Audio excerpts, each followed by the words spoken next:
dich zu mir bekennst. Und bis dahin ist es besser, du nimmst das hier zurück. Es ist vorbei. Bitte betrachte unsere Verlobung endgültig als gelöst. Wir haben uns doch dauernd geküsst und gestreichelt und so. Davon kriegt man keinen AIDS. Wie oft soll ich dir das denn noch sagen? Ich bin gekommen, um mir zu holen, was mir zusteht. Wie? Was dir zusteht? Ich will die Hälfte von Friedenau.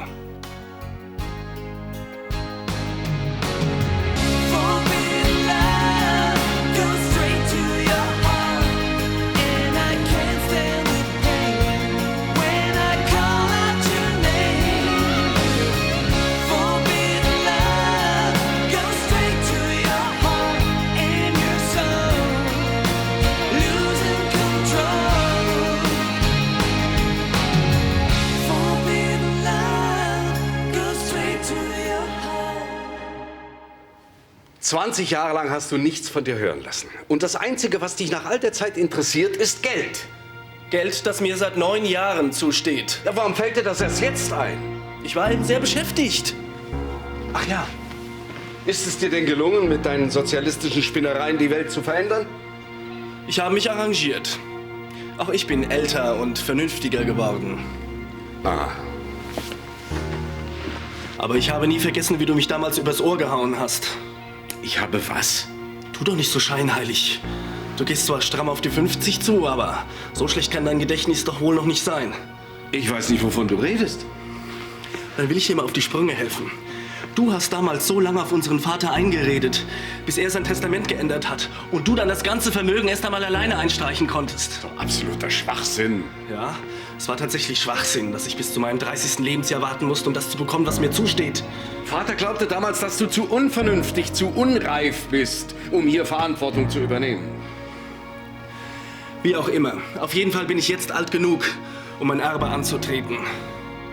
Und du kannst dir schon mal überlegen, wie wir das hier alles aufteilen. Wo man auch hinguckt. Keine Beziehung funktioniert mehr so richtig. Ja. Die Sache mit Christoph und Barbara hat sich ja wohl auch erledigt. Du bist mit Sebastian auseinander, Jan hat sich von Nicole getrennt. Oh, dafür sind Nicole und Sebastian jetzt zusammen. Hm. Wie läuft's bei dir so? Beschissen. Stress mit dem Doktor? Nee, Stress haben wir eigentlich keinen mehr. Na, dann ist doch gut. Nichts ist gut. Wir haben keinen Stress mehr, weil es aus ist. Ihr habt euch getrennt? Genau. Warum, um Himmels Willen? Weil ich keinen Bock mehr habe, mich ewig zu verstecken. Es ist sicher schwierig, zusammenzuarbeiten. Ach, ob bei der Arbeit, auf der Straße, in der Kneipe, überall war es schwierig. Lukas hat einfach panische Angst davor, dass jemand rauskriegt, dass er schwul ist. Ich weiß nicht, wieso er nicht dazu stehen will. Weil er Schiss hat, dass ein schwuler Arzt keine Karriere macht. Ah. Und wie wollt ihr das jetzt regeln? Ach, da gibt's nichts mehr zu regeln. Naja, ihr seht euch jeden Tag in der Klinik. Ich habe mich versetzen lassen. In eine andere Abteilung. Oh, wo bist du jetzt? In der Orthopädie. Mhm. Obwohl es dir in der Inneren so gut gefallen hat. Ja. Aber immer noch besser, als Lukas tagtäglich über den Weg zu laufen. Naja, vielleicht drängt sich alles wieder ein. Ganz bestimmt. So wie bei dir und Sebastian, hm? Ach, lass mich. Okay. Sorry, war nicht so gemeint, Anna. Aber in letzter Zeit gehen meine Nerven echt mit mir durch. Wenn du aber mit einer offenen Wunde am Kopf rumläufst, dann wird das auch nicht besser. Ich weiß. Ich bin ein Idiot. Nee, nur ein bisschen ausgerastet. Aber es ist ja auch kein Wunder in deiner Situation. Wenn mein Freund mich Wochen und Monate hinhalten würde und dann mit einer anderen in die Kiste steigt, dann würde ich... Dann würdest du dir bestimmt nicht den Schädel einschlagen. Nee, ich würde eher dem Typen den Hals umdrehen. Also, darf ich jetzt endlich deine Wunde sauber machen? Lass mal, das mache ich lieber selber. Wenn du bei dem Anblick nicht in Ohnmacht fällst. Ist eh alles scheißegal. Ach komm, das ist es nicht. Wenn du und Gina, wenn ihr euch wirklich liebt, dann kriegt ihr das auch schon wieder hin. Es wird nichts wieder so sein, wie es mal war. Kann schon sein. Aber irgendwie geht's immer weiter. Fragt sich nur, wie lange. Ach komm, jetzt grübel nicht so viel. Versuch lieber ein bisschen zu schlafen, ja?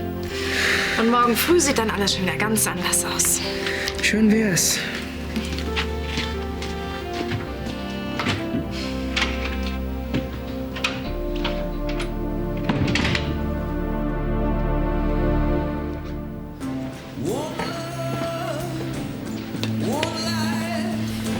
Gina, ewig hier rumhängen bringt doch auch nichts. Ich weiß. Ruf Ramon an und red mit ihm. Ich kann nicht. Was? Anruf oder reden? Ich weiß nicht, was ich sagen soll. Ich habe unheimlich Angst. Vor Ramon? Nein, vor AIDS. Was meinst du, was Ramon hat? Ich kann ihm auch nicht helfen. Ich weiß gar nicht, wie ich damit umgehen soll. Ich habe unheimlich Angst, mich anzustecken. Wenn ihr euch an ein paar einfache Regeln haltet, dann kann überhaupt nichts passieren. Schon, aber ich habe trotzdem Angst. Da verliebe ich mich einmal unheimlich und dann ist der Typ AIDS krank. Ramon ist nicht AIDS-krank, er ist HIV-positiv. Es kann wirklich sehr, sehr lange dauern, bis die Krankheit ausbricht, wenn überhaupt. Und dann? Was ist, wenn die Krankheit ausbricht? Er kann sterben, aber gerade deswegen braucht er dich. Du musst dir zu ihm halten. Und ich weiß, dass es auch sehr, sehr schwierig wird für dich, aber du musst immer daran denken, dass es für Ramon noch 1000-mal schwieriger ist. Moment mal, du scheinst einiges vergessen zu haben. Und du scheinst vergessen zu haben, dass mir hier die Hälfte gehört. Ich habe gar nichts vergessen. Ich habe jahrelang versucht, dich zu erreichen. Du bist doch einfach verschwunden. Und du weißt doch genau, warum. Benedikt, warte. Ich habe Vater niemals gegen dich aufgehetzt. Nie. Lass uns doch in Ruhe darüber reden, wie zwei zivilisierte Menschen. Wir brauchen überhaupt nicht mehr miteinander zu reden. Die Hälfte von allem, du bist nicht los. Ja, du sollst bekommen, was dir zusteht. Aber so einfach, wie du dir das vorstellst, wird es nicht gehen. Warum musst du immer alles verkomplizieren? Ich habe auch für deine Hälfte des Erbes in den letzten Jahren verdammt hart gearbeitet. Oh, du bist ja wirklich zu bedauern. Ich verlange nur ein bisschen Respekt vor dem, was ich hier aufgebaut habe. Und ich erwarte meinen Anteil am Familienerbe. Den ich für dich verwalten durfte, nicht? Du hast dich doch um den Job gerissen damals. Ich habe mich um gar nichts gerissen. Ich habe meine Pflicht getan, sonst nichts. Das tue ich auch heute noch. Dann will ich dich auch nicht länger davon abhalten. Du hörst von mir oder von meinem Anwalt.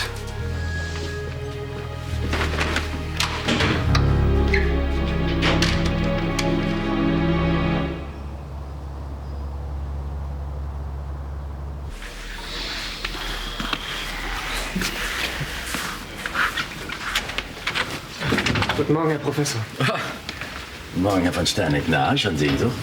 Was? Ach, nein, ich wollte nur den Rest meiner Sachen holen. Ich finde es ja immer noch ausgesprochen bedauerlich, dass Sie uns verlassen haben. Danke. Ich habe mich sehr wohl hier gefühlt, aber wenn man weiterkommen will, dann Ja, muss... Sie haben ja schon recht. Man muss mitnehmen, was einem geboten wird. Auch nach Feierabend. Sagen Sie, hätten Sie heute Abend schon was vor? Naja, nicht direkt. Ich würde Sie nämlich gerne einladen. Ich feiere bei mir zu Hause mein 25-jähriges Dienstjubiläum. Mich? Ja, Sie. Sie würden alle Ihre früheren Kollegen wieder treffen und Ihre charmante Frau Mutter ist natürlich auch herzlich eingeladen. Ja, ich weiß nicht, Machen Sie mir doch die Freude. ich würde ja wirklich gern, aber ich weiß Hören Sie, für mich gehören Sie immer noch zur Abteilung. Hm? Hier. Ich würde mich außerordentlich freuen. Danke, Herr Professor.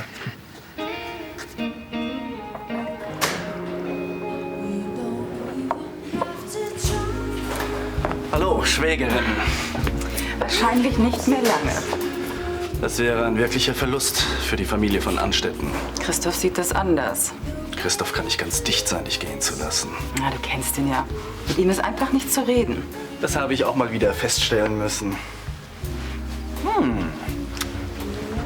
Habt ihr euch also schon gesehen? Ja, ich habe meinem Bruder einen Besuch abgestattet. Das sieht ja köstlich aus. Christoph war nicht so gastfreundlich. Und hat er sich gefreut, dich wiederzusehen? Wie du weißt, ist seit Vaters Tod unser Verhältnis nicht besonders herzlich. Daran hat sich auch durch meine Rückkehr nichts geändert. Habt ihr euch also wieder gestritten? Kann man wohl sagen. Und worüber? Ich habe deinem Noch-Ehemann eröffnet, dass ich an mein Erbe will. Deswegen bist du also zurückgekommen. Jetzt verstehe ich. Sollte Christoph laut Testament nicht deinen Anteil verwalten? Ja, aber nur bis zu meinem 30. Lebensjahr. Die 30 hast du ja nun schon ein paar Jahre überschritten. Warum hast du denn so lange damit gewartet? Ich brauchte das Geld bisher nicht unbedingt. Aber jetzt sieht das ein wenig anders aus. Also bist du doch in finanziellen Schwierigkeiten? Nein. Ich habe dir doch gesagt, dass ich geheiratet habe. Meine Frau und ich, wir wollen Kinder. Und da muss man schließlich an seine Zukunft denken. Ah ja, ich habe gestern ganz vergessen zu fragen, wer ist denn die Glückliche? Du wirst sie noch früh genug kennenlernen. Du wirst auch eine alte Freundin nicht so sehr auf die Folter spannen. Du wirst dich noch etwas gedulden müssen. Aber als meine alte Freundin wirst du die Erste sein, der ich sie vorstelle. Na, wie auch immer. Ob mit oder ohne Ehefrau, ich bin froh, dass du wieder da bist. Darf ich reinkommen? Aber ja, natürlich. Willst du dich nicht setzen? Ja, danke.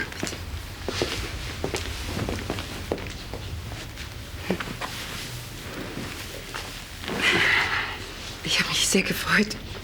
Es war wirklich sehr lieb von dir, es Kathi mitzugeben. Jetzt ist es endlich wieder da, wo es hingehört. Wirklich sehr hübsch. Es passt zu dir. Und? Wie geht's dir? Jetzt schon wieder viel besser.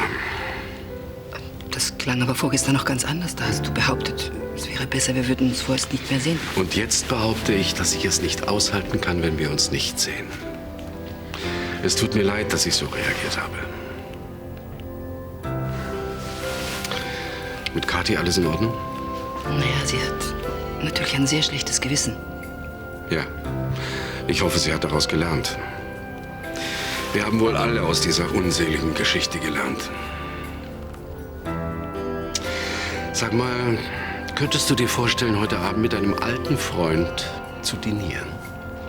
Ja. Auf Friedenau gibt's heute dein Lieblingsgericht.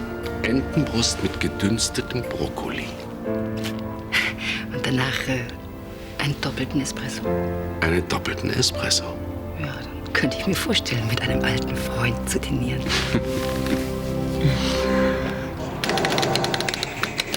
Ramon, der Rächer. Kommst du auch noch mal runter? Von was? Von deinem Zerstörertrip. Ah, shit. Hab keinen Zerstörertrip. Vergiss es. Kniff dir lieber mal den Kerl vor, mit dem Gina da rum. Oh, jetzt hör bitte auf damit. Was soll ich denn sagen? Du machst ein Terz. Anna hat mir ins Gesicht gesagt, dass sie unsterblich in dich verknallt ist. Und ich rede immer noch mit dir und mit ihr. Wenn man vom Teufel spricht. Was denn? Wird ja in meiner Abwesenheit über mich gelästert? Hallo Florian, Ramon. Ramon, wir müssen unbedingt reden. Können wir nicht irgendwo... Ach, bleib doch hier. Wir wollten eh in die Küche gehen. Bis später.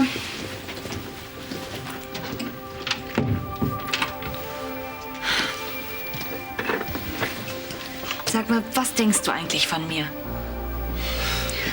Sicher, ich war jetzt unheimlich schockiert und dann habe ich eine riesen Angst bekommen. Ich wusste gar nicht mehr, was ich denken und machen sollte. Aber ich halte auch zu dir. Egal, was auch passiert. Ich liebe dich doch. Ich dich auch.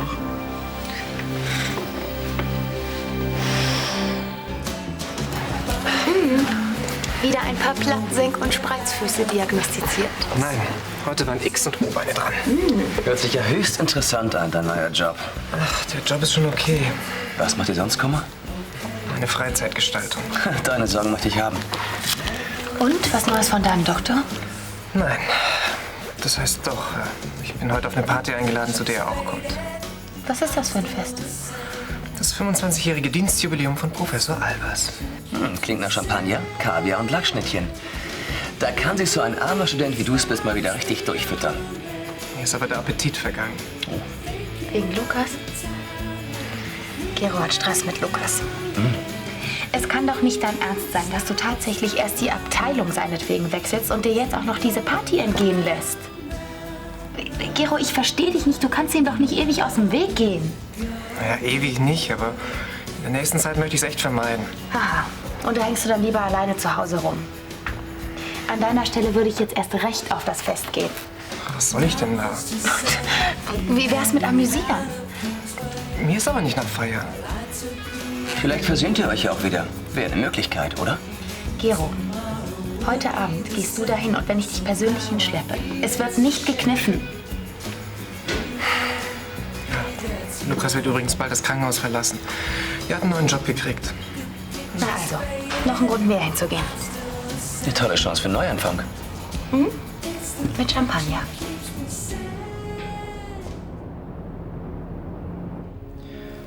Die Leute erfahren, dass ich positiv bin. Und dann sind sie auf einmal total anders. Wie denn? Die einen wollen nichts mit mir zu tun haben. Und die anderen machen einen auf Mitleid. Oder tun so, als wäre ich ein Schwerkranker. Total zum Kotzen. Dieser verdammte Virus. Gegen alles Mögliche findet man Medikamente. Aber du darfst nicht aufgeben. Niemals. Kommt hier runter, es gibt Spiegeleier. Gut, dann bis später.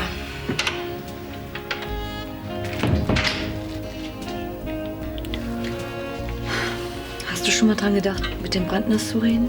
Ich meine... Die Brandners? No, nunca. Aber wieso denn nicht? Weil ich nicht weiß, wie sie reagieren würden. Die würden dich bestimmt nicht nach Hause schicken. Bestimmt nicht. Aber ich habe schon ganz andere Dinge erlebt, auch mit sogenannten guten Freunden. Die Brandners würden sowas nie tun. Vielleicht nicht, aber sie würden sich Sorgen machen. Sie würden mich in Watte packen und bei jeder kleinen Erkältung gleich in Panik ausbrechen. Das wäre noch nicht zu verdenken. Genau. Deshalb möchte ich, dass niemand was erfährt. Ich habe aber schon mit Sophie darüber geredet. Scheiße. Tut mir leid, aber ich musste mit irgendjemandem... Schon okay. Aber ich möchte nicht, dass es die Brandners erfahren. Bitte. Und wenn du wirklich krank wirst und in die Klinik musst... Dann kann ich immer noch nach Hause fliegen. Kein Wort mehr zu irgendjemand, ja? Wie du meinst. Das ist die einzige Möglichkeit für mich, ein einigermaßen normales Leben zu führen. Schon okay. Von mir erfährt niemand was. Einen doppelten Espresso, die Dame. Danke.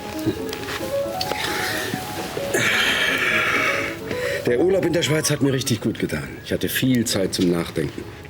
Hoffentlich hast du auch ein bisschen Verständnis dafür gefunden, dass ich so reagiert habe. Du hast getan, was jede gute Mutter tun würde. Du hast für deine Tochter gehalten. Die ist mit der Wahrheit nicht so sehr genau. Ne? Mach dir daraus keinen Vorwurf. Von dir hat sie es nicht. Ja. Man hat manchmal so seine Schwierigkeiten mit der Familie, ne? Mhm. Erinnerst du dich eigentlich an meinen Bruder Ben? Ja, ich habe ihn ein paar Mal hier gesehen. Warum? Der hat gestern ganz plötzlich hier vor der Tür gestanden. Nach so langer Zeit? Was wollte er denn? Sein Erbe. Er hat mir vorgeworfen, ich hätte unseren Vater bei der Testamentsverfassung zu meinen Gunsten beeinflusst. Wie kommt er denn darauf? Das weiß ich nicht. Er muss irgendwas in den falschen Hals gekriegt haben. Ihr werdet das doch vernünftig regeln. Wenn er weiter so auf Konfrontationskurs bleibt, dann werde ich wohl meinen Anwalt einschalten müssen. Nicht schon wieder eine Angelegenheit, die du für Gericht klären musst. Ja, das ist das Letzte, was ich jetzt gebrauchen könnte.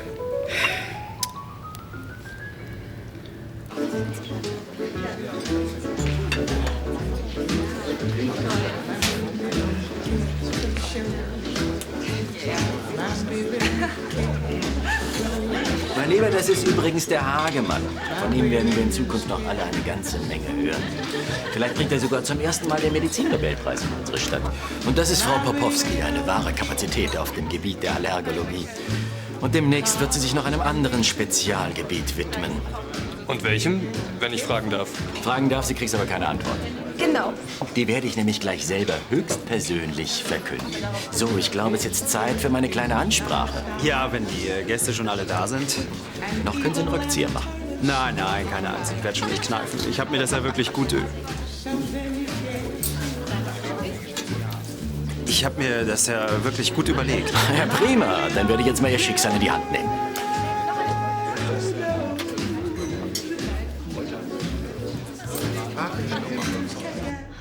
Bist du eigentlich in ärztlicher Behandlung?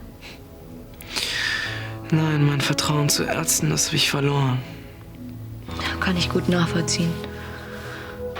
Sich im Krankenhaus anzustecken, das ist wirklich unfassbar. Leider kein Einzelfall. Wie kann sowas bloß passieren? Durch Schlamperei. Ich habe dir erzählt, dass es schon vor 5 Jahren passiert ist. Festgestellt wurde es aber erst 3 Jahre später bei einem Routinecheck. Oh Gott. Und wie war das für dich? Ich meine, als du es dann erfahren hast? Ich habe es zuerst überhaupt nicht auf die Reihe gekriegt. Ich war wie betäubt. Richtig begriffen habe ich es erst Monate später. Und da? Da wollte ich am liebsten mit allem Schluss machen. Ich habe mir echt überlegt, wie ich mein verschissenes Leben möglichst schnell hinter mich bringe. Und was hat dich dann doch abgehalten, es nicht zu tun? Meine Mutter hat mir damals sehr geholfen. Sie hat mir gesagt, dass ich die Zeit, die ich noch habe, genießen soll. Und dass ich auf jeden Fall die Krankheit vergessen muss. Jedenfalls, solange das noch geht. Ziemlich vernünftige Einstellung. Ja. Gut, dass ich damals auf sie gehört habe. Sonst wäre ich nie nach Deutschland gekommen. Und hätte dich nie kennengelernt. Da hätte ich echt was verpasst gehabt in meinem Leben. Ich auch.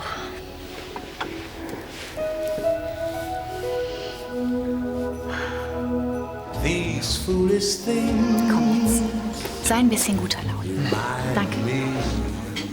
Gero, sie ist bestimmt nur eine Kollegin.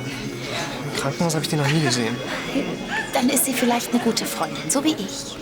Freundin? Es ist bestimmt wieder so eine Alibi-Tussi, um dem Professor zu demonstrieren, wie normal er ist. Meine Damen, meine Herren, darf ich Sie für einen kleinen Augenblick um Ihre geschätzte Aufmerksamkeit bitten. Ich möchte mich bei Ihnen zunächst ganz herzlich dafür bedanken, dass Sie heute Abend so zahlreich gekommen sind, um mit mir zusammen ein Vierteljahrhundert im Dienst an der Medizin zu feiern. Es gibt aber noch weitaus mehr Grund, heute Abend zu feiern, als mich, alten Knacker. Denn wie die meisten von Ihnen wissen, liegt mir der Nachwuchs sehr am Herzen. So möchte ich Ihnen heute Abend einen äußerst fleißigen und hochtalentierten Kollegen vorstellen. Herr Lukas Hagemann ist ein junger Mediziner mit großer Zukunft. Er hat soeben eine weitere Sprosse auf seiner Karriereleiter erklommen und wird nun in das Zentrum für Immunologie wechseln.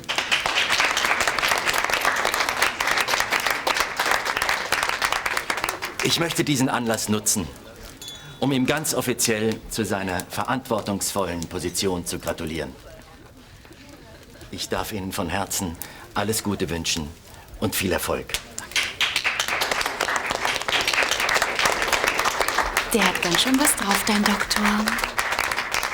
Es gibt aber auch noch einen weiteren Anlass, der es wert ist, heute Abend gefeiert zu werden. Und den nenne ich Ihnen ganz besonders gern.